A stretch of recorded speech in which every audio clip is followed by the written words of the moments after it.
오늘 은혜 받으실 말씀은 구약성경 신명기 8장 2절부터 3절까지의 말씀입니다. 제목은 너를 낮추시며 이렇게 제목을 잡아봤습니다.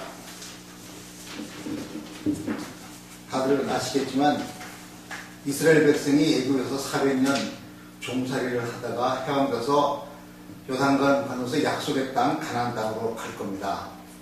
지금도 지도를 보셔서 아시겠지만 그 애굽 홍해를 건너서 가나안 땅까지 가는데 뭐 한두 달이면 족합니다. 그렇게 큰 땅도 아닙니다. 그런 땅을 40년 동안 뭐 속된 말로 이제 하나님께서 이스라엘 민족을 뺑뺑이를 돌리셨습니다. 왜 그랬을까요? 방금 읽은 본문 중에 그 말씀이 있습니다. 내가 40년 동안 광야길을 걷게 한 것은 기억을 하라. 이는 너를 낮추시며 너를 시험하사 네가 네 마음이 어떠한지 명령을 지키는지 안 지키는지 그것을 알려 하시니라. 이렇게 본문에 되어 있습니다. 40년 동안 뺑뺑이를 돌았다는 것은 하나님의 능력이 부족해서도 아니고 반드시 길이 멀어서도 아니고 40년 동안에 하나님의 백성 400년 동안 종살이하던 그 우상 숭배에 쩌든 때를 벗기기 위해서 40년 동안 광야길을 걷게 하셨답니다. 그래서 제일 먼저 나오는 게 그 이유가 너를 낮추시며 그러시더라고요. 그 다음에는 너를 시험해서 너의 마음이 정말 하나님을 섬기는지 안 섬기는지 그것을 보려고 하나님께서 그러셨다는 겁니다. 그 때로는 죽이게도 하시고 또 만나도 먹여주시고 그런 과정을 통해서 하나님의 백성으로 연단받고 훈련받고 그리고 거듭나는 역사가 있게 되었습니다. 사실 우리가 신앙생활을 할 때 보면은 출애굽기나 신명기에 나오는 이스라엘 백성의 모습이 꼭 우리들의 신앙생활 같아요. 우리들의 신앙생활은 어때요? 처음에 거듭나고 구원받았을 때는 참 할렐루야 찬양 부르며 그리고 이제 기뻤며 또 응답도 잘 떨어져요. 초신자 때는. 그리고 광야 생활을 했습니다. 그리고 이제 나중에는 요단강, 이제 세상 떠나는 것을 요단강이라고 건넌다고도 하죠.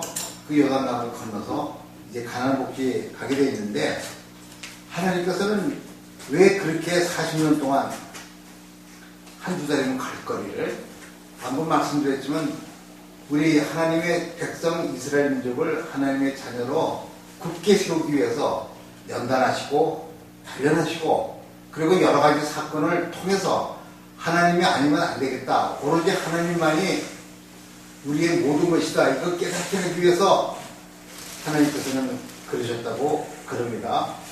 40년 동안 광야를 헤맸으면 옷이 다 헤어져야 될 텐데 옷이 헤어지지도 않았어요. 4절에 있는 말씀이죠.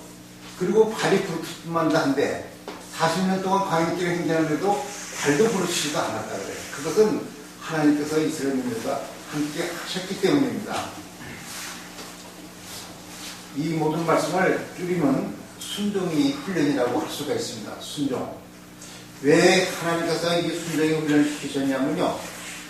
인류의 시조가 에덴 동산에서 선악과 때문에 타락을 했는데 그 타락한 얘기가 곧 불순종입니다.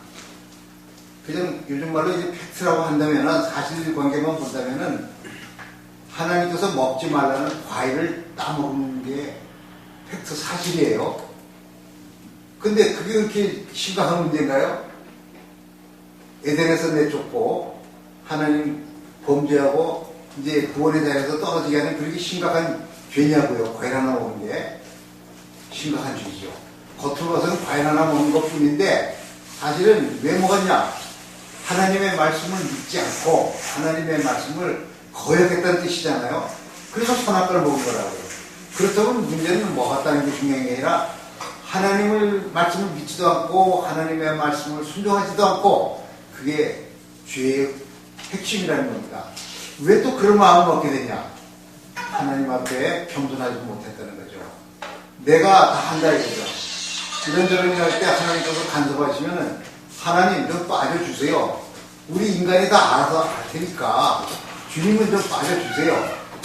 이게 교만이잖아요. 이 엄청난 교만, 이것 때문에 하나님께서는 이스라엘 백성을 광야에서 훈련시켰을 뿐만 아니라 오늘날 신앙생활하는 우리들에게도 그 훈련을 시키는 거예요. 그러니 이런 말씀을 들으셨죠? 꼬꾸라뜨린다. 왜?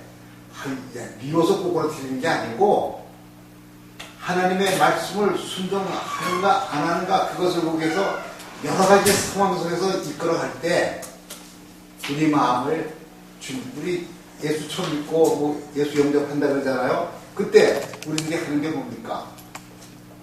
주님이 나의 구주가 되어주시고 나의 주가 되어주시고 내 속에서 나의 왕이 되어주셔서 저를 인도해 주세요. 저를 이끌어 주세요. 저를 다스려 주세요. 이렇게 고백하던 기억도 다 나실 겁니다. 그래요. 하나님께서는 왕이시며 구주시며 우리의 주님이십니다. 주님이라고 할 때는 나는 종이다 이런 소리가 되죠. 주님하고 상대방을 불렀으니까 저는 종이죠. 이 관계를 확실히 하자는 겁니다. 사실 결혼식 얘기를 내가 많이 드리는데 제가 예배드리는 얘기할 때 결혼식에서 가장 중요한 게 뭘까요? 신혼여행, 호텔, 또 뭐 있죠?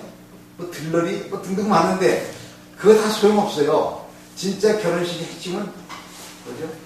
주례가 이 여인을 그대의 아내로 맞아들이겠느냐? 그게 핵심이에요. 이 남자를 그대의 남편으로 받아들이겠느냐? 그게 핵심이에요. 다른 건 다 소용없어요. 우리 조상들은 정한수 우물 한 그릇 떠놓고도 결혼했다고. 뭐냐? 이제 결혼합니다. 나의 아내입니다. 내 남편입니다. 그게 가장 중요한 건데 우리 신앙생활에도 사실은 그래요. 주님을 주님이라고 불렀으면은 정말 주님답게 모셔야 되는데 무슨 사태나 어떤 사건 던지면은 그네들 그렇죠. 전화기에 매달리죠. 그런 일이 필요하죠. 왜? 기도하고 하나님 앞에 물어보고 하나님의 인도를 받아지는 않고 우리 잘 아는 사람 친근한 사람에게 물어보는 거예요. 야, 이 사건이 터졌는데 본사님 이거 어떻게 하면 좋죠? 목사님 이렇게 됐는데 어떻게 하면 좋죠? 하고 이제 매달리는 모습을 우리가 볼 수가 있습니다. 근데 그게 이제 잘못된 거예요. 우리가 주님의 종이라면은 주님한테 물어봐야죠. 하나님께서 원하시는 게 그거예요. 무슨 일이 터질 때마다 주님하고 부르짖고 주님하고 매달려야 되는데 이스라엘 백성이 그게 안 됐더라는 거죠. 하긴 400년 동안 애굽에서 우상분에 푹 절었으니 또 오직 하겠습니까? 40년 만에 그때 국물 빼는 것도 어찌 생각하면 굉장히 빠르게 하나님께서 인도하시는 줄로 믿습니다.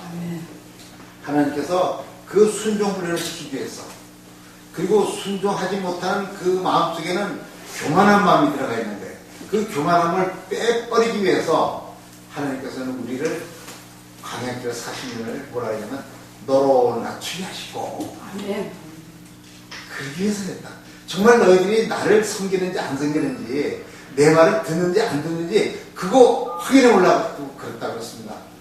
사랑하는 우리 성도 여러분, 우리도 또 어떤 세상을 살아가는 동안에 또 신앙생활 할 동안에 어떤 문제가 있으면 나는 종이니까 주인님 어떡하죠? 이런 자세로 나갈 때 하나님께서 우리가 함께 하시고 우리들의 연단의 기간도 단축시켜 주실 줄로 믿습니다. 알아서 기면 단축 금방 끝나요. 근데 고집 부릴 때는 이제 한참 시간이 걸리는 줄로 믿습니다. 기도하겠습니다. 아버지 하나님, 우리 인간은 되지도 못하게 교만해가지고 무슨 일이 생길 때마다 자기 스스로 판단하고 자기 스스로 결정하고 자기 스스로 행동하려는 못된 형편이 있습니다. 하나님, 우리로 하여금 성령의 충만함을 주셔서 내 생각이 아니라 성령의 인도 따라 주님의 인도 따라 순종하는 마음으로 신앙생활을 하게 하여 주시옵소서. 우리를 구속하신 그리스도 예수님의 이름으로 감사하며 기도드리옵나이다. 아멘.